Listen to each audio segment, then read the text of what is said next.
I suppose for us to do the show again and to bring Sam back, we wanted to find a way to start again almost and explore the character through an even more challenging lens, but also we didn't want to just kind of retread what we'd done the first time around. So um, we immediately started thinking of like, what can we do to Sam? Where can we put Sam that will push him even further?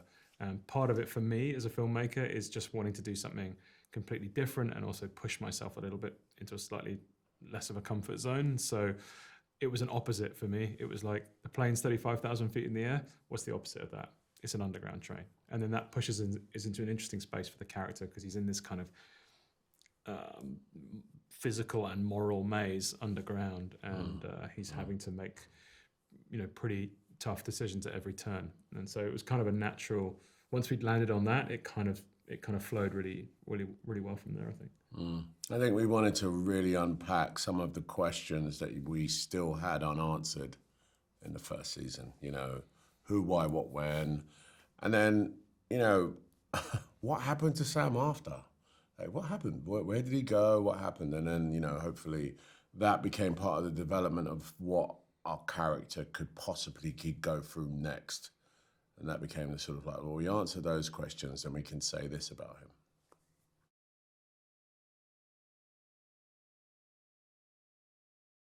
Yeah, I mean, that was definitely some very, very early on conversations about why are we coming back and what do we want to see and what would he have had to have gone through to get to the season where we see him in the first frame of the second season. Um, Once we had gotten that, there was a lot of discussion around sort of physically what he might look like, how he might feel. This is a professional man, a professional negotiator. Has he worked? Probably not. He's not gone back to work. His life is very different. So, and I was sort of really examining trauma response, what happens to men especially in these instances, and there are some crazy residue effects that we didn't explore all the way because that's not necessary, but they were layered within Sam. And when you watch this season, and possibly if you watch it again, you'll sort of notice these areas of, oh, I see that vulnerability there, that moment there.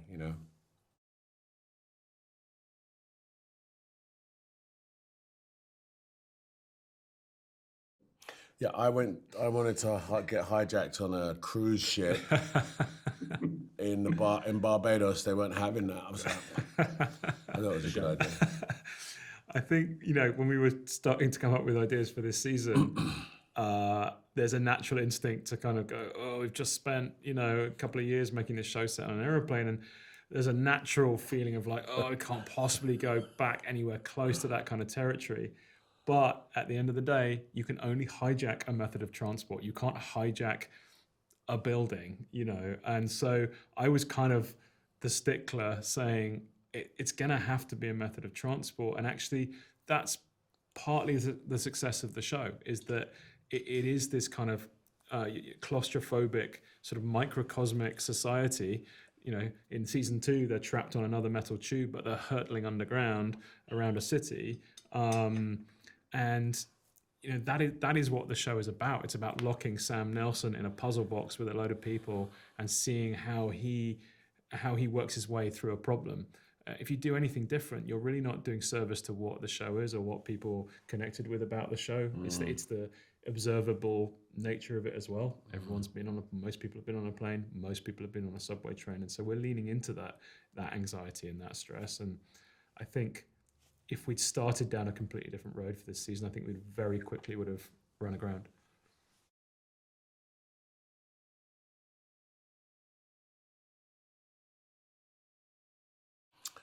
I think like I said earlier, like he's not at work now, and I think the foundational elements of why he was a good negotiator are all shot to pieces. What we're watching a man is, he's not sure how to manipulate in the way that he does for his living. But this time, there's a natural instinct that's driven by something else completely. And it is fascinating to read the scripts as they come in to see, oh my God. And sometimes I didn't even want to read them. I just wanted to be there because Sam isn't there. He's not all thinking about every single thing he's going to say like he would do in the boardroom of a closing of a business. All right? So his negotiation skills in this movie are very much a different sort of beast altogether. I definitely, I applaud Jim and George and the team of writers and producers who are like, let's make a puzzle that the audience can't see coming. We did it first time around, let's do it again. This team is so clever. So I was like, wow, that's a really interesting twist because nobody's going to see that coming. Yeah, I think he's learned his negotiating skills, in the boardroom. And in season 1, he thinks he can apply his clever kind of art of war tactics to this conversation with these hijackers, and he learns actually quite quickly in season 1 that that's only going to get him so far. It has a short-term success, but in the long term, it actually leads to consequences, and it ends up damaging his family. Mm-hmm. And in season 2, as Idris said, like he's not going to try and deploy those negotiating tactics again. But what he does know is when people use them against him, he can understand what they're trying to do and he can second guess them. So it's kind of flipped on its head in season 2. That's true.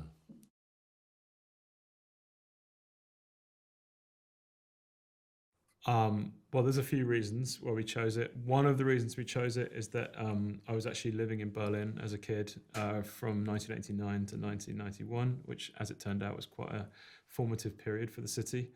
I've lived in Germany a lot as a kid, and I have a lot of affection for the country and the people. And that's a country that's been through so much, and it's an incredibly resilient people, incredibly resourceful people. But also, like every country, it has its cultural specificities that makes how it reacts to a situation different. So we could have set this show in Japan, and it would have had a very different reaction to a hijacking. The authorities would react differently. Every country has a different approach to how it handles terrorists, for example. Do they negotiate with them? Do they not negotiate with them? And so that was really a really rich thing to explore. Like, how would the German authorities deal with this situation? And we did a lot of research into that, because for me, that specificity is what makes the show great. The other reason to pick Berlin is thematically, it's a city that has a history of having a lot of secrets. It has a lot of change. The subway system itself, when the city was divided, the subway system ran across both sides of the divide. And that has meant that there are, for example, abandoned stations, or there were ghost stations in the network. That opened up a whole world of possibility for us. And the idea that Sam could physically and emotionally get lost underneath this city felt really, really powerful to us. And there's not many cities where you can say that. And I think to put the show in London could have been fun, but I wanted Sam to be out of his depth and to not speak the language, not have any friends around him, not be able to contact anyone. Dramatically, it just puts him in a much more compromised position. So, yeah, I guess that was the main reason. Main reason for me was the subway cars are yellow. Mm-hmm. It's a really nice colour. It is, yeah. And they do great currywurst. That's the other reason. Yeah. Those are the 3 reasons.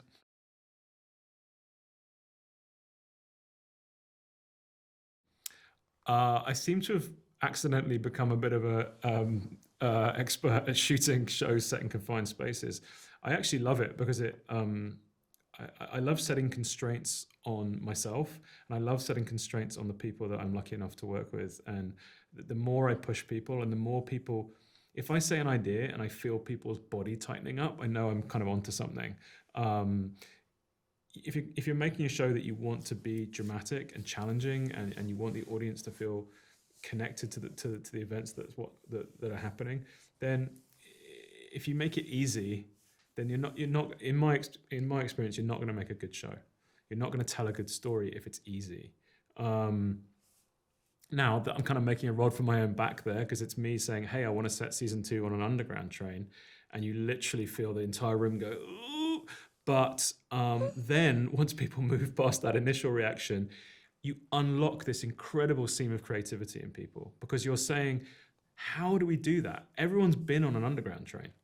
It can't not feel real, because the audience will just go, well, that's just crap. Like, that's not what it feels like. That's not what it looks like. That's not what it smells like to be on a train, you know. And I want people to feel like they're there, and I don't want at any point for people to be watching it and looking for the seams and the joins. So it was really challenging, and it was a lot harder to create that illusion in season 2 on a train than it was in season 1 on a plane. And you'd think it would be the other way around, but it was the train was a lot harder. But a lot of incredibly clever people helped us pull it off.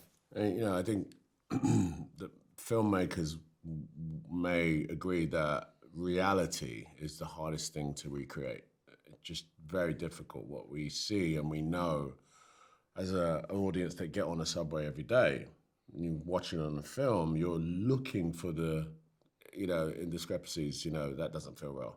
And so it becomes really challenging. But for us as actors, you know, being on a 2-scale subway that moves on a studio with, you know, 60 supporting artists, and, you know, you're not acting at that junction. You are living in the emotion of what's going on. And it became quite, you know, it was a lived experience to some degree.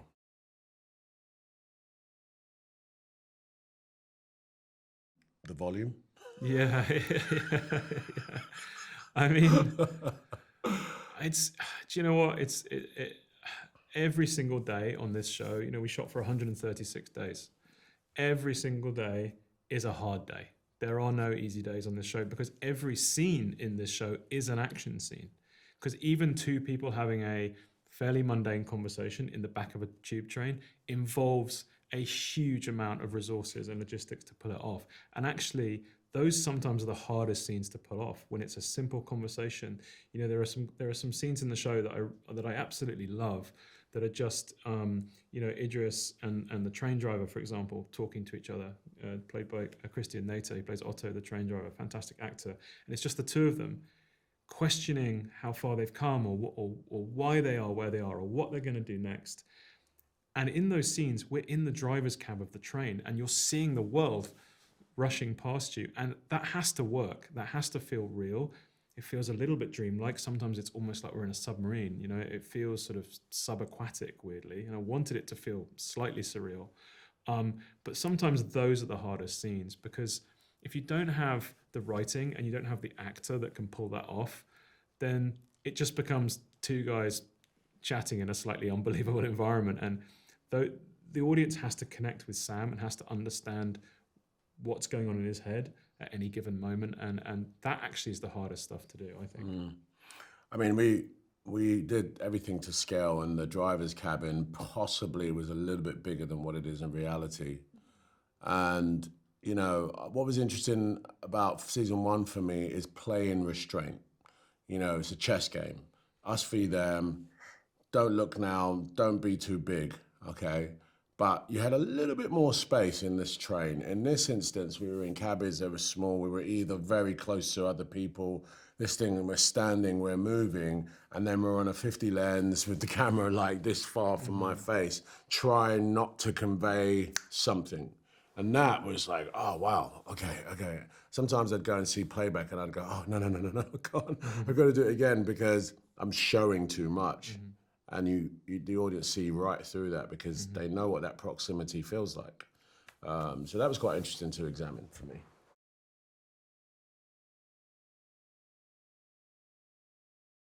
I think that he is quite fragile, actually, and quite human. You know, he isn't built to be like the, you know, gun twirling kung fu master guy. He's sort of using a very cerebral approach. You know, he's thinking on his toes, and he has a lot of courage, you know. I remember saying somewhere that Sam Nelson is annoying because you're sitting there going, bro, sit down, just sit down. You're going to get shot. You know what I mean? And he's not doing that. but he's not doing that in a heroic way. He's just compelled, and I think that's what makes him compelling.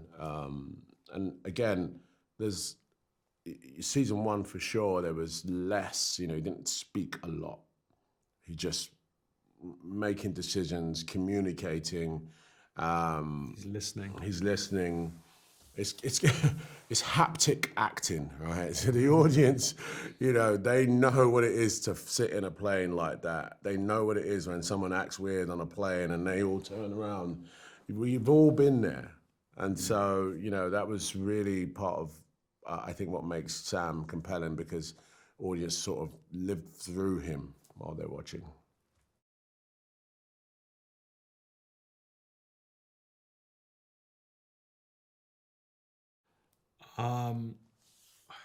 The way I look at season 2 is it is kind of supercharged a little bit, because we did learn so much in season 1 on a sort of technical filmmaking level. I've continued to sort of feel like I'm maturing as a filmmaker, and I try and learn from my mistakes. And I look at season 1 and I see all the decisions that I made and things that I could have done better, and I'm able to kind of, I suppose, course correct those on season 2. I think, what did we learn? I think we learned that the show is at its most powerful when you're with Sam and you are in his space and you are feeling his live adjustments and his live reactions to what's happening. And one of the things that we obviously couldn't/shouldn't have done in season 1, and we didn't do, was to give Sam a weapon. And in fact, there are moments in season 1 where he is able to get a weapon and he hands it back as a show of trust. I'm really proud of that. And it would have been so easy to just arm him at some point, and then suddenly it becomes a very different show. In season 2, because of the nature of what Sam is up to in season 2, there was a point where it's like, well, this would be a lot easier if he was kind of armed.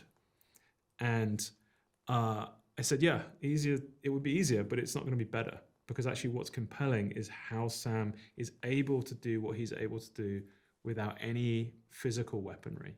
His weapon is his mind and his ability to kind of move around people and listen to people. So I think that was probably, for me, the biggest learning, was to not be tempted to go, oh, and now Sam is suddenly this, because it's like he can't change. The audience will feel cheated. And so we really worked hard to not arm him. I mean, that sounds ridiculous to say it out loud, but that was a big thing for us. I mean, I think I learned that the audience's response to this sort of very differently put together hero is that they don't need to have someone that's slick, and they don't mind seeing someone just rumble and bumble their way through, making sense as they go along. They don't mind a bit of vulnerability and and loss for words. You don't have to always say something slick and amazing, and audiences relate to that.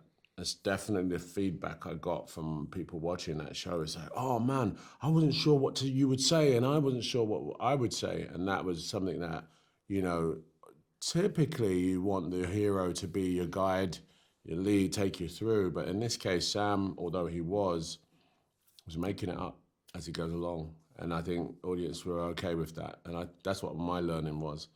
And in this season, I think we sort of really had to learn how to, I think, hide the Easter eggs as a performance. It's like really bury what the audience think they're watching.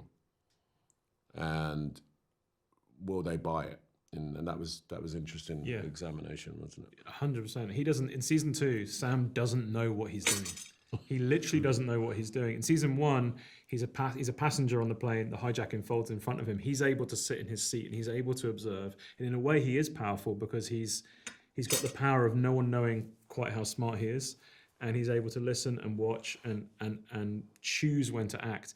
He doesn't have that privilege in season 2. He is having to act viscerally and impulsively, and it was actually quite freeing in a way, because we were able to kind of live in the moment of the scenes as we shot them. And I quite like those moments where we see the panic and we see Sam thinking live, and I think the power of the show is the audience thinking, well, I might not do exactly what Sam's doing, but I can see why he's doing it, and I can appreciate that he's rolling the dice, here, and I really hope the dice fall the right way for him.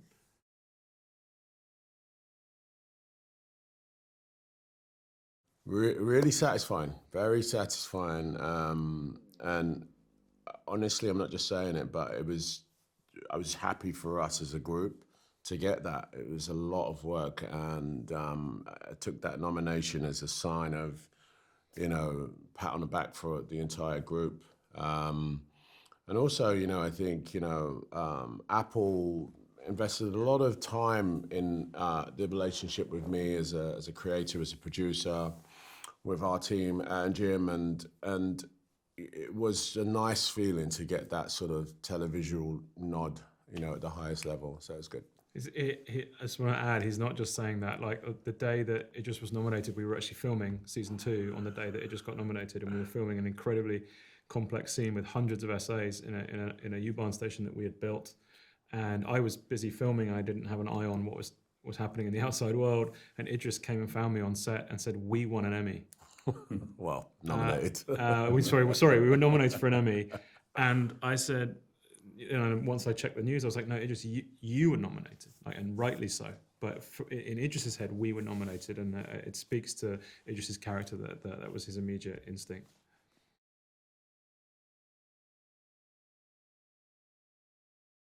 Spoiler alert.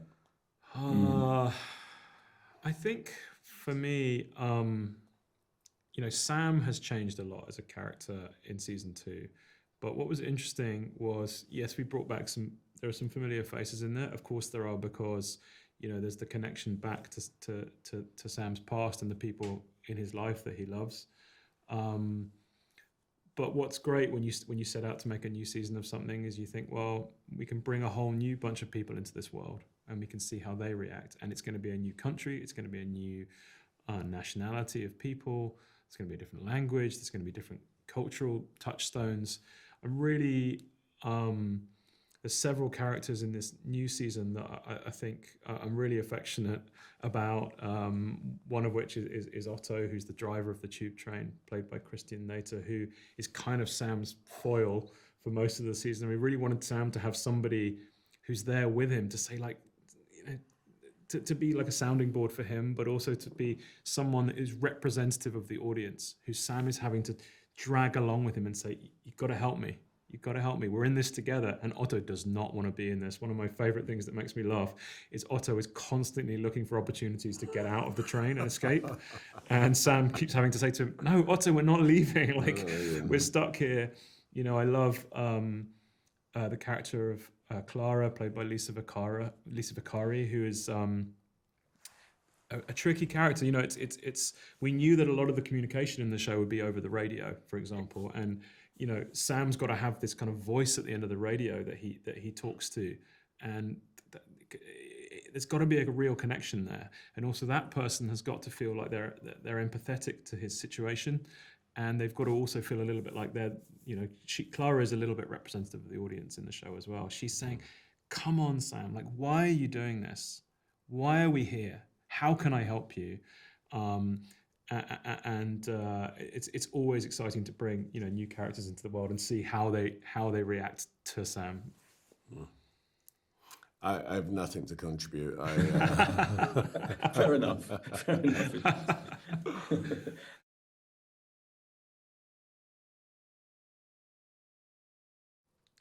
I suppose one thing that's interesting about this season is Sam gets on this train on a Monday morning in Berlin. It's rush hour, and we put a lot of thought into who's going to be on that train.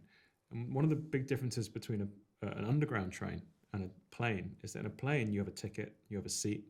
There is a social contract that you're going to get on that plane and you're going to sit and you're going to go from A to B. When you get on a tube train, you're only expecting to go maybe a few stops. Maybe you're going to be on the train for 10 minutes, 20 minutes. You don't know anyone on that train. You're probably not going to make eye contact with anyone on that train, certainly not if you're in London. You're not going to speak to anyone. You're going to judge people silently, but then you're going to get off. And what was fun was thinking of that literal sliding doors moment when Sam steps onto that train, the doors shut behind him. that's the beginning of the show, really. It's like, okay, we're in.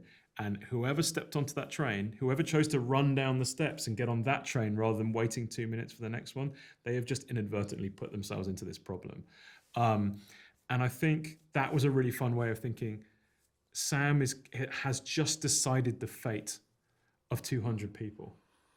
And he's folded them into his problem, because Sam knows what his problem is that day, but no one else knows what Sam's problem is. And he's folded them into that. And we really enjoyed putting that cast together and thinking, like, what's going to be the best mix of people, you know, to kind of fold into this problem. Yeah.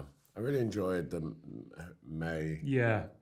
Yeah, that was a great addition. And actually, that was Jamie, one of our team, said there should be someone on the train who Sam knows, because of all of the days to bump into someone you know, that would be the worst day. Yeah. And then we sort of thought it'd be great if she was very talkative and like a little puppy dog that just wants to follow him around. And it's like, May, get off.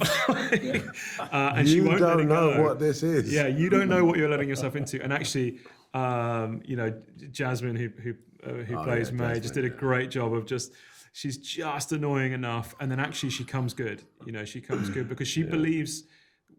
It's almost the worst thing that Sam wants is she believes he's innocent. And that's the last thing that Sam needs, ironically, that day, is for anyone to say that he's not who he says he is. But actually her trust in him and her belief in him ends up being a bonus. Yeah.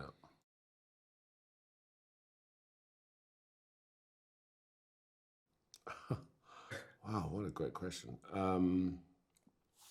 Actually, it wasn't the meeting of someone specific. It was actually the passing of someone, which was my dad. And not to overshare, but at the moment that my dad and I had the last moments, you know, he said some things to me that just put my life into perspective. There were things he shared that he wished he had done and seen. And he just knew that he was about to go, and just said something that just inspired me to sort of grasp every moment I can and not get into these categories of it's an acting job, it's a thing, you know. These are moments of your life where you apply yourself, and it could be baking a cake or making a movie. Just apply, brother. Go at it. And that really changed my life. It really has. And it's also made me open my eyes to talent and respect the input that you need to, you know, Jim and I talk about this a lot, but, you know, his absolute precise thinking about recreating something for you to go, can't wait for the next episode. The work that goes into that, I've got a massive appreciation for now. I've been working this a long time, but I don't think I had that same lens.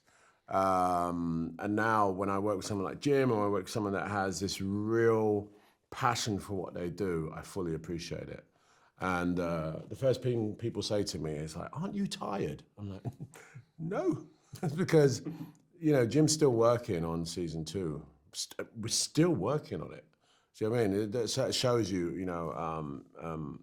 I am tired, by the way.